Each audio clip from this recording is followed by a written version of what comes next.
This is Simon transparently awakening the heart of humanity as we see beyond the lies and open our eyes to realize this is our time to rise.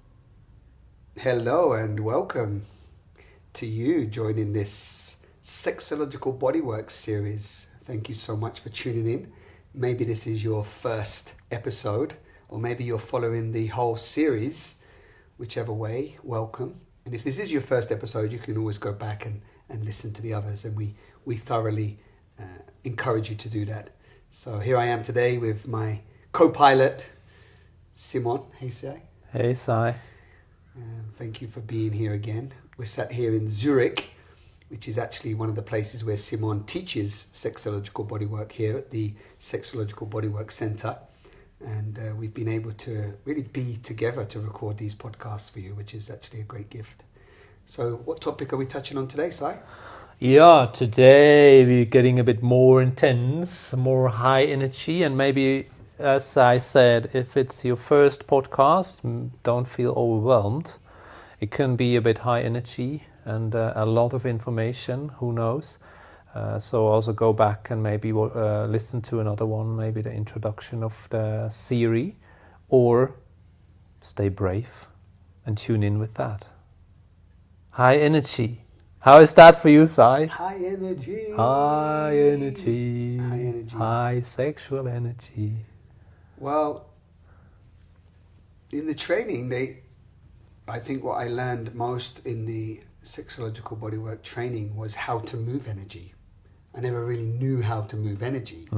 And I did, but I hadn't linked the dots that I was doing it in that way. So when it come to self-pleasure and it come to erotic massage and touch, of how to really cultivate with breath, movement and sound to start to feel and move this ecstatic aliveness that's in me. Now, of course, I was doing that sometimes when I go to Five Rhythms or ecstatic dance, or, I'm an excitable man if anyone knows me, so I have a lot of energy anyway. But then it was like, how to do that where I'm cultivating my pleasure and building that up and then allowing that energy to really pulsate and move around my body.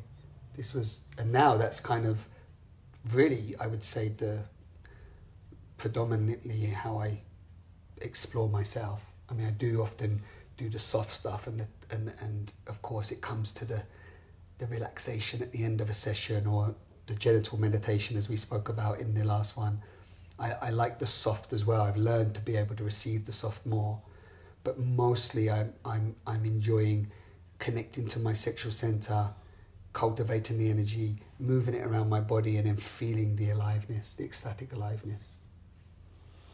Yeah, and I think also in this podcast we will bring in the elements of our second podcast, that is breath, movement, sound and touch. And this is actually the foundation of cultivating higher sexual energy in the body. So it's not just coming to you, you actually have to get active and do something for it. I think this is what people are also not used to it, So, and it's not like you have to go intensely, or just moving a bit more, breathing a bit more, even giving a bit more sound, vibrations in the body can cultivate already a bit higher energy.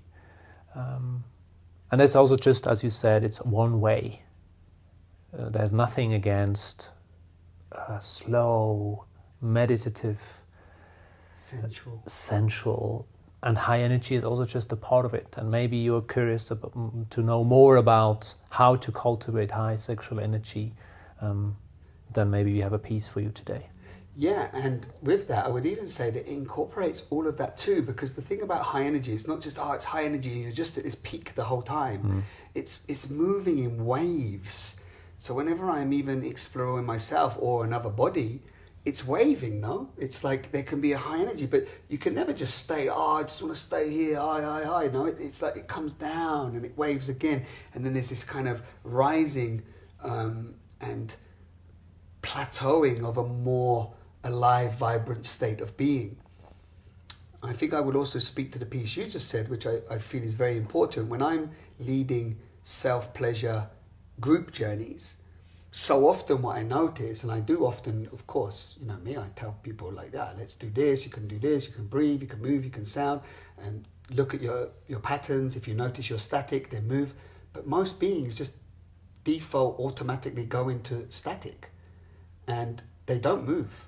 And even when I'm giving them all the suggestions, then men will just lay back and start kind of tugging their lingam, not moving their hips, not lifting it up, making very little sound, and not using their hands to move any energy. And whereas the point you just made is that for me, the erotic energy moves on the breath. If you don't go into heightened states of breathing, more ecstatic states of breathing, more, in some cases, faster breathing, you don't move erotic energy. That's been my experience, and that's what Joseph Kramer first said. It's that the erotic energy moves on the breath. So that's why we're always saying, soften the breath, open your mouth, breathe deep, let the breath circulate. And the minute you stop breathing, the body becomes almost static. So, you know, so you can actually have breathgasms, you can have soundgasms, but you've got to bring that sound. And that sound doesn't have to be like, I'm shouting. It's just like, even if you're just...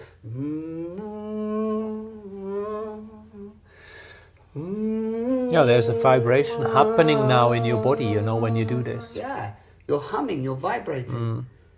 So vibrate, I often say that, vibrate yourself, yeah? That's what comes out.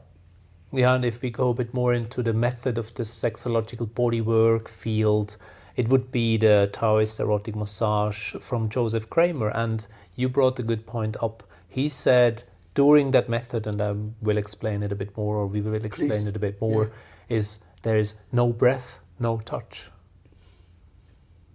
So it's a constant reminder of breathing in the exercise, and then you get a touch and be supported in moving the energy in your body. I love that. Yeah, I didn't hear that before. Yeah, no breath, no touch. No breath, no touch. Yeah, that's a big one. And when you are in this exercise and you stop breathing, I mean actively breathing, and then your support just stops touching you. It's like, what is happening right now? You know? Yeah. Oh, I stopped breathing. Okay. And I go again, you know, and then the touch comes again, and the energy is moving in your body again. Yeah. That you just remind me actually of our episode before about the yoni and lingam massage and meditation. It's the same again. That breath is so linked, and when I've massaged other bodies, like that, the reminder to them to just keep breathing. It's constant, and I think that's really key with this going into altered states of consciousness and heightened states of feeling. And one piece maybe to say with this, for those listening, if this is the first time, when we breathe, we feel. And so often, and this is maybe a generalization, but I speak to the male bodies here, male bodies don't want to feel as much. I don't even want to say they don't want to. They don't know how to, and they didn't know that breathing really access their feelings. We're often so disconnected from our feelings. So when we start to breathe like this and we build up high energy, then all sorts of things can come up. Rage can come up. Anger can come up. Sadness can come up. Grief can come up. Like I've sometimes been touching myself and just end up crying my eyes out. Or I just lay down, the high energies come, and then I lay down for a moment of pause, and I just have turned into the fetus position and just started sobbing. And then once that sobbing comes, the laughter might come. And then I continue, like, and then the pleasure comes. Yeah, and then the pleasure comes. But actually, I would say all of that is part of the pleasure, right? It's all part of this expression of life force energy that's moving from being trapped to released. And in the releasing, I'm receiving euphoria from that. That's, for me, when Joseph Kramer said, ecstatics, what does it mean to live as an ecstatic? It's, for me, that. It's about being able to move energy, feel energy, and be connected to the aliveness of life all around us. Now, if we're holding in emotion, we're holding in feelings, and we're becoming dense and trapped and suppressed and stuck, then life force isn't moving. So, this is why I love high energy activations like this, or especially, like you said, working with another body who's really there supporting you and saying, hey, breathe now, move in it. So much can be uncovered. You can really go into the parts of the recesses of the unknown. And it's also good to have a support on the side, because sometimes maybe it's even a bit scary, to go in such a intense breathing, because maybe you don't know, you never experienced that before, and then you have a support on your side who is here. And sometimes people have huge breakthroughs in this TEM, like Taoist erotic massage, huge breakthroughs and mind-blowing moments. It doesn't have to be, but it can, when you really, I think we talked about that before, when you can feel your life force, Everybody talks about finding your potential. What is your potential? How big is your potential? How big can I grow, and how much can I expand? And this is an exercise, or this method of TEM is exactly for that. How much pleasure can I feel? How much energy can I build up? And it can be a bit intense, yes, but it's just one of the methods of sexological bodywork. Yeah. And as you say that, what I would probably say to those listening is, I often find it's nice to have an experience with a bodyworker first. Like even when I'm doing the self-pleasure journeys, it's sometimes to go and touch a body when they allow me, to show them what I mean, for them to have a little bit of a physical imprint for a moment, a reference point. These reference points are great, and that's why I think bodywork is wonderful for this.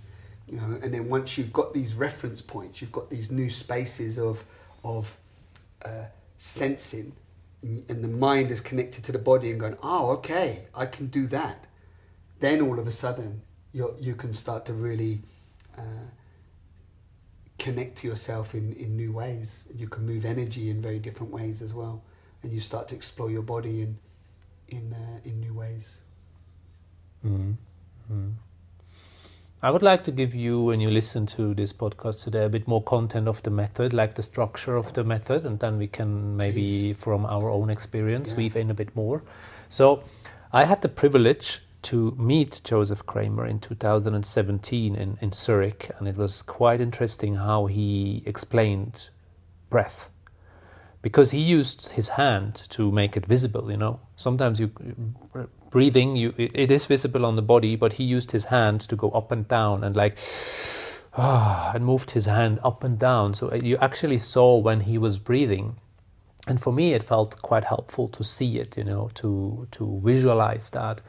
And I remember when he explained this Taoist erotic massage, as you said, sometimes it's helpful to do it with a practitioner because they kind of know how it should be. So in this moment,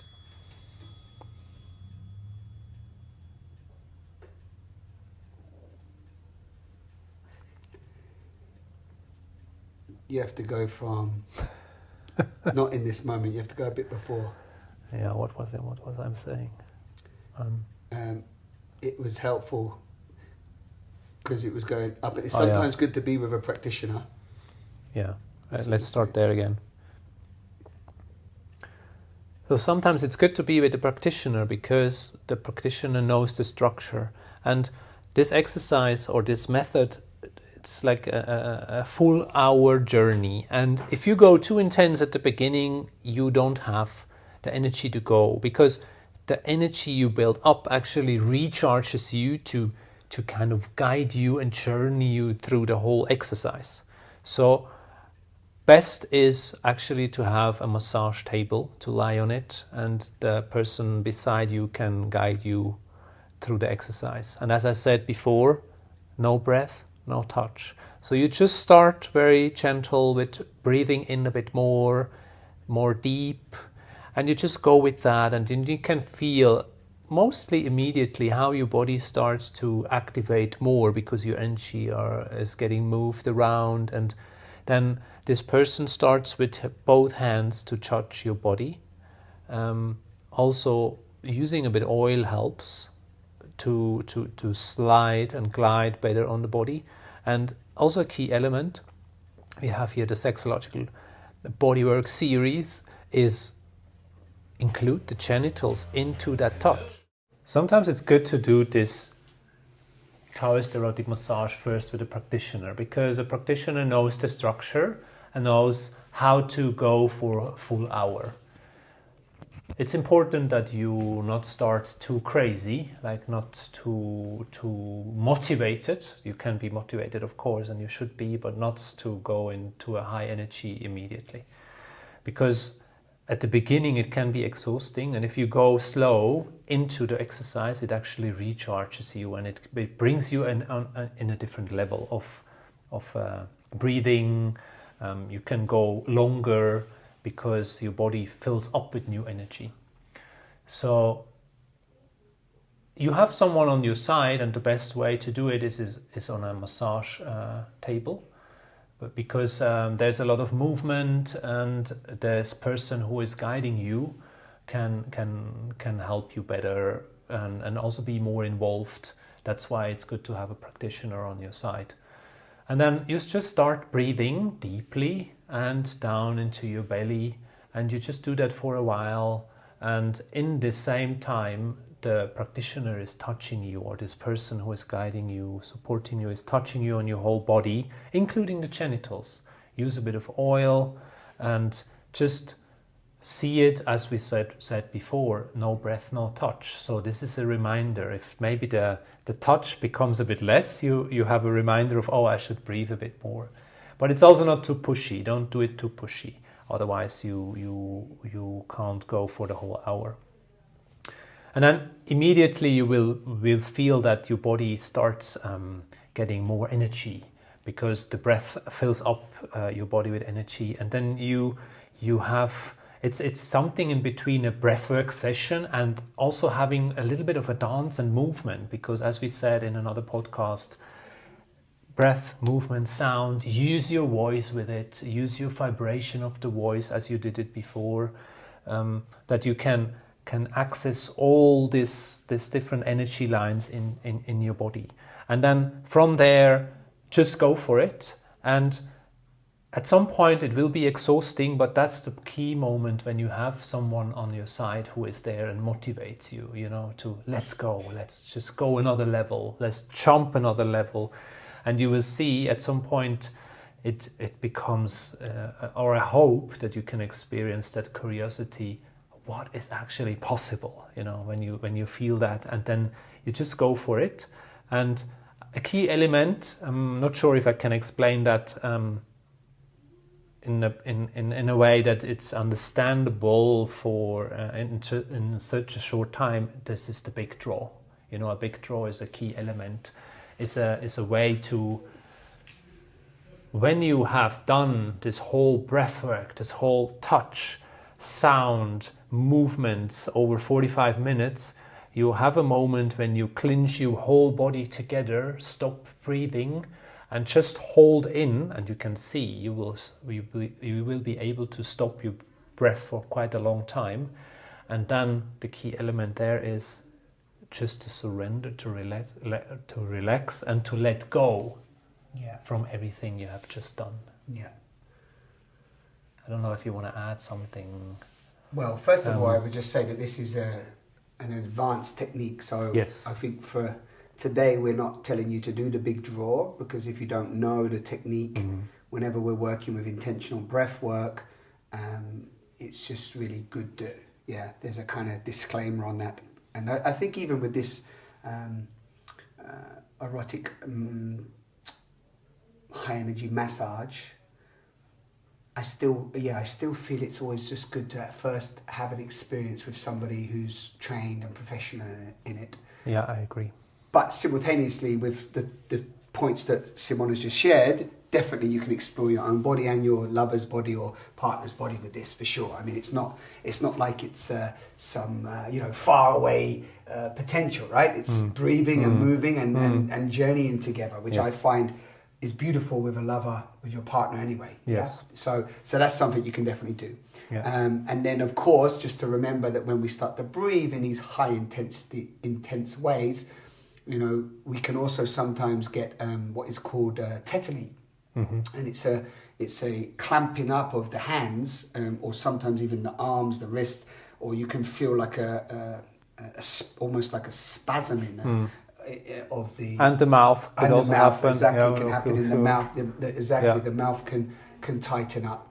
So there's these pieces of just noticing that. So yeah, I just want to voice that just purely from a state of awareness, so that if it is something you just try to practice on your own, then be aware of that. And often all that means is you've not gone into hyperventilation, but you've taken so much oxygen in that the body goes into a spasm, and what it needs actually is a relaxation.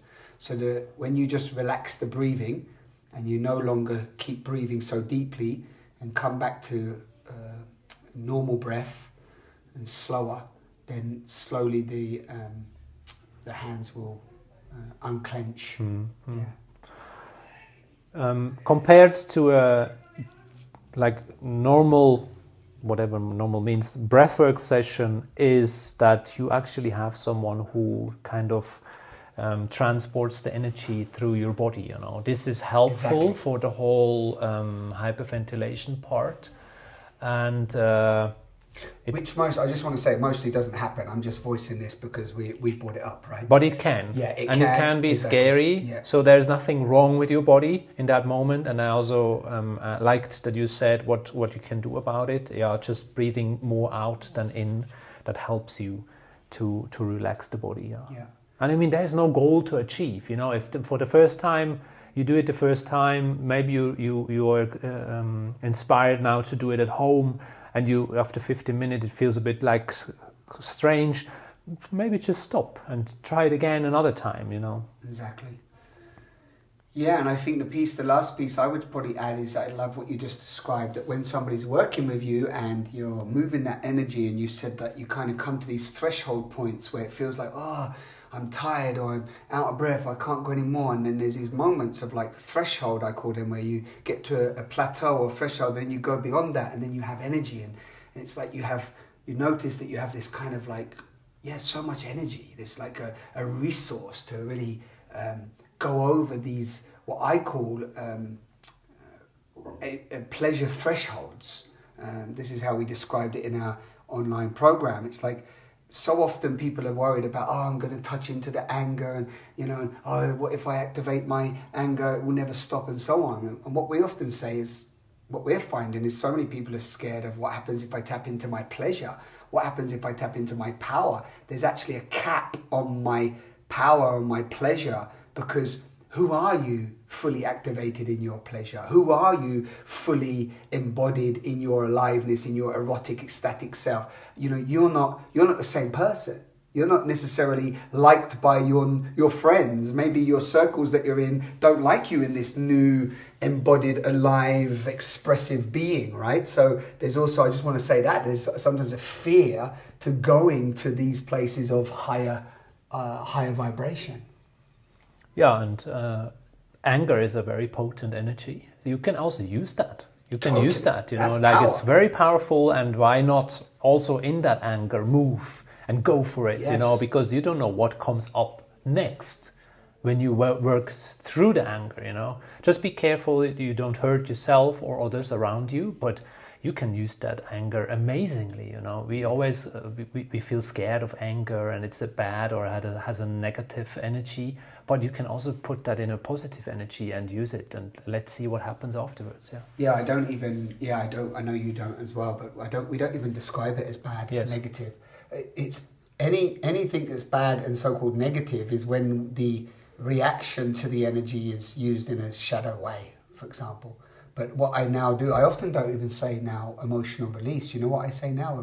Emotional empowerment. Because what I say is when we tap into these dense, trapped emotions, we don't just release it, throw it away. It's not like get rid of it. It's not like, I'm angry, get rid of it. No, I'm angry, alchemize it, and draw the power from it, like you just said. So it's more like emotional alchemy.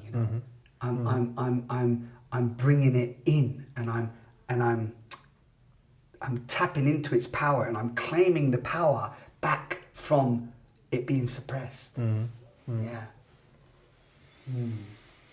Yeah, and as you maybe can hear when we talk about this high energy, what is it? It can be high sexual energy, but it can also high ecstatic energy. What is the difference? At the end, it's just activating all the resources you have in your body in any way you want to, And I mean, as a little hint, try to bring then this energy into your lovemaking, you know, of what is possible then, you know, when you actually feel alive and have this ecstatic energy in you, and you go in a lovemaking with that, you know.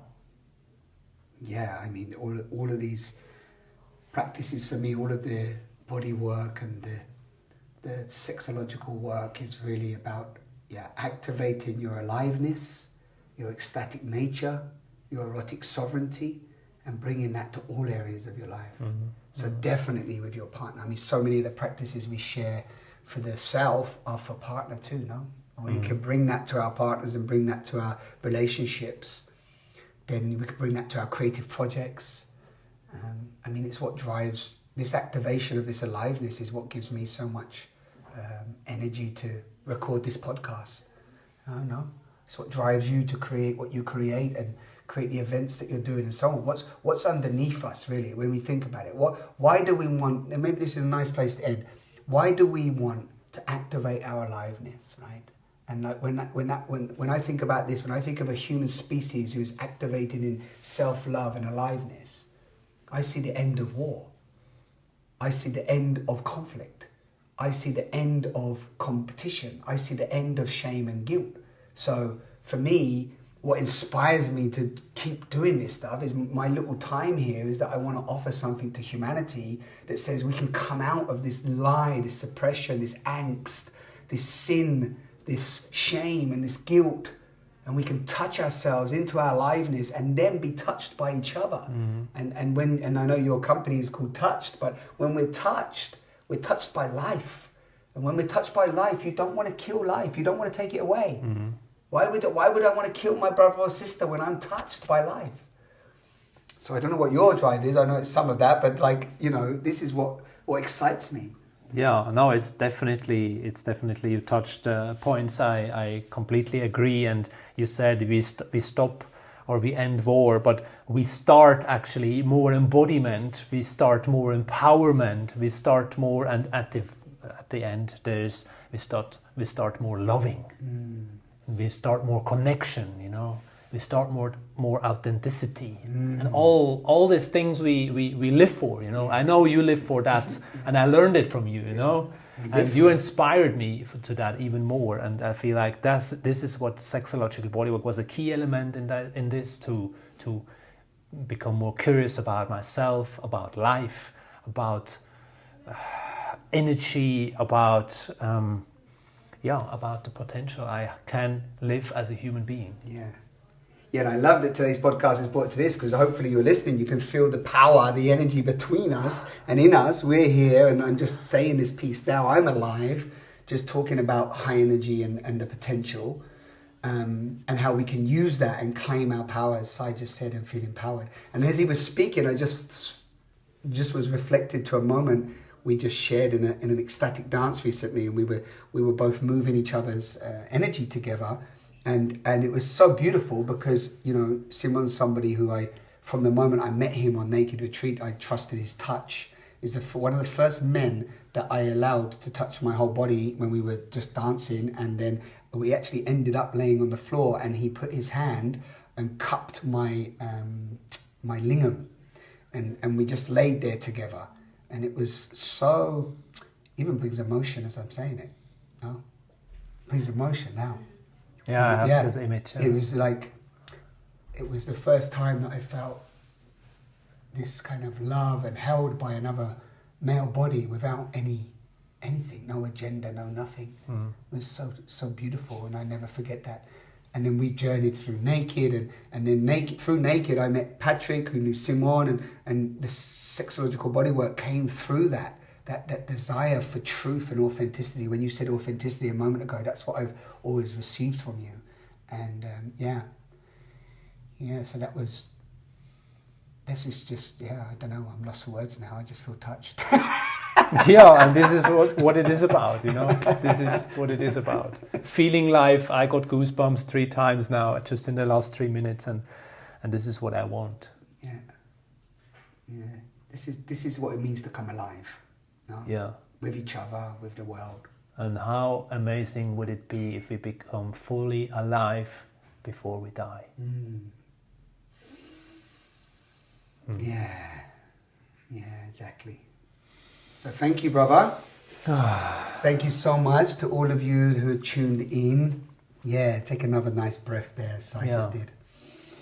And maybe have one more point. If you listened to that podcast and you feel a bit lost, reach out to us, reach out to Simon or to me and ask for a practitioner, ask for advice if you want to experience something like that. Because it's not, as Simon said at the beginning, it's not for beginners.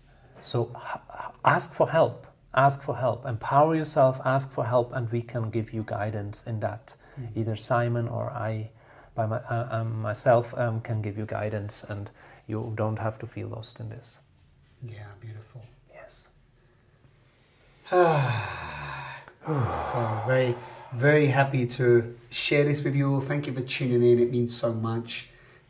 As always, I say, just like this is a series. If you're tuning in first time, please go back and listen to the whole series to just learn a bit more about sexological bodywork. All the links are under the podcast. If you want to dive deeper, maybe you want to do a training, maybe with Simon. He's training in Zurich and South Africa.